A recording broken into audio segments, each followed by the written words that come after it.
कल्याण शहर परिसर के मुस्लिम समाज के लिए दफन भूमि और रेलवे की जमीन पर बसे झुग्गी झोपड़ी धारकों के पुनर्वासन की मांग को लेकर कल्याण डोंबिवली महानगर पालिका पर 15,000 की जनशक्ति का मोर्चा ले जाने की घोषणा आरपीआई के जिला अध्यक्ष प्रहलाद यादव ने की है। इतवार की शाम कल्याणपुर कोलसवाड़ी आनंदवाड़ी डबल टावर के पास Republican Party of India Athawale गुट की शाखा के नाम फलक का उद्घाटन जिला अध्यक्ष प्रहलाद यादव के शुभ कर कमलों से रिबन काटकर किया गया। इसके बाद वार्ड अध्यक्ष शरद बिराड़े तथा महासचिव रमेश बर्वे ने जिला अध्यक्ष प्रहलाद यादव का पुष्पगुच्छ देकर सम्मान किया। अपने सत्कार के जवाब में प्रहलाद यादव ने कहा कि कल्याण की जनता उनका साथ दे, मैं उनके लिए महानगर पालिका से संघर्ष करूंगा। कल्याण शहर में महानगर पालिका ने सब लोगों का विकास करती है, लेकिन महानगर पालिका के इतिहास में अभी तक मुस्लिम समाज के लिए एक कब्रिस्तान नहीं दिया गया है और कल्याणपुर आनंदवाड़ी अशोकनगर सिंडिकेट के रेलवे लाइन के पास बसे वर्षों से लोगों के घरों का प्रश्न प्रलंबित है, जिसकी मांग को लेकर जल्द ही महानगर पालिका प्रशासन के खिलाफ एक विशाल मोर्चा ले जाने की तैयारी की जा रही है। ऐसी चेतावनी आरपीआई के जिला अध्यक्ष प्रहलाद यादव ने दी है। इस नाम फलक के उद्घाटन समारोह में अन्य लोगों के अलावा जिला महासचिव रमेश बर्वे, अनिल सरदार, प्रकाश रोकड़े, आरपीआई की कल्याण शहर महिला अध्यक्षा नीता कपिल मोटघरे, शरद बिराड़े, दीपक पगारे, रुपेश पावशे, नितिन दिवे, आदम शेख, मनीषा हिवाड़े, शशिकला फुलकर, सुवर्णा तेलुरे, ज्योति मुनकर, प्रतिभा सिंघे इत्यादि का समावेश रहा।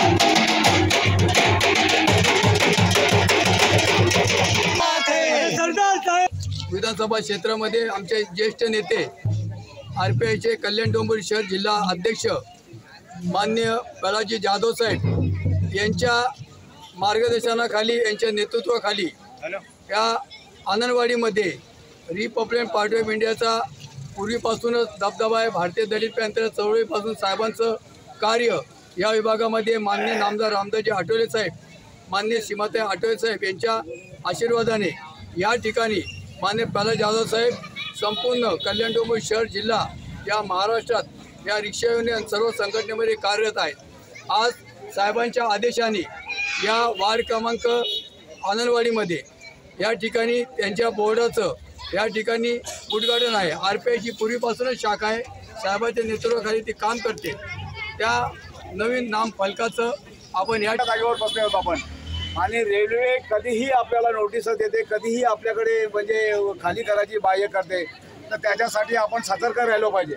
आपले माननीय राष्ट्रीय अध्यक्ष रामदासजी आठवले साहेब हे केंद्रीय मंत्री आहेत आणि आपले पक्षाचे आहेत।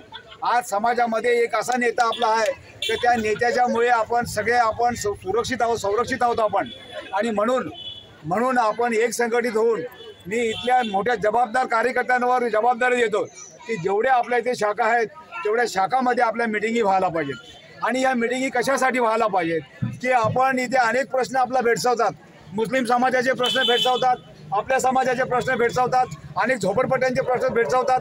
या प्रश्नासाठी आपल्याला एक जबरदस्त असा मोर्चा काढायचा आपल्याला। तो मोर्चा आपल्याला भूतोना भविष्य व्हायला पाहिजे, त्याच्यासाठी आपण सगळं एक संघटित व्हायला पाहिजे। आणि आपल्याला भेदभाव विचार म्हणजे कोणतेच इथे म्हणजे हे नाही। आणि पहिल्यांदा मेन म्हणजे आपलं घर वाचलं पाहिजे, त्या घरासाठी मोर्चा काढायचा आहे। इथे मुस्लिम बांधवांना इथे दफन करण्यासाठी जागा नाही आहे, अनेक वर्षे ते बोंबलतात, इथे कोणी त्यांच्यासाठी प्रयत्न करत नाही। अनेक नगरसेवक येऊन गेले, अनेक आमदार येऊन गेले, परंतु त्यांच्याबद्दल कोणी विचार करत नाही। आता वेळ आलेली आहे, आमच्या कार्यकर्त्यांनी माझ्या कानावर घातलं, मी त्यांना सांगितलं की आपण त्यांना त्यांच्यापर्यंत पोहोचू। आपण इथे मुस्लिम समाजाचे जे कार्यकर्ते जे आहेत त्या कार्यकर्त्यांपर्यंत पोहोचू, आपण त्यांच्या निदर्शन आणून देऊ। आपण महानगरपालिका कसं करत नाही बघू। महानगरपालिका अनेक लोकांना भूखंड देते, पण आम्हाला भूखंड का देऊ शकत नाही? आम्ही आमचा जो जाणारा जो दैवत झालेला माणूस त्याला दफन कुठे करायचं? आम्हाला जागाच नाही आहे. म्हणून मुस्लिम समाजासाठी आपल्याला भव्य असा मोर्चा काढत आहे. आणि मी सगळ्या कार्यकर्त्यांना इथं सांगू इच्छितो, सगळ्या कार्यकर्त्यांना सांगतो की आपल्याला येत्या काही दिवसामध्ये आपल्याला मोर्चा काढायचा आहे आणि या घरांच्या प्रश्नासाठी आपल्याला मोर्चा काढायचा आहे.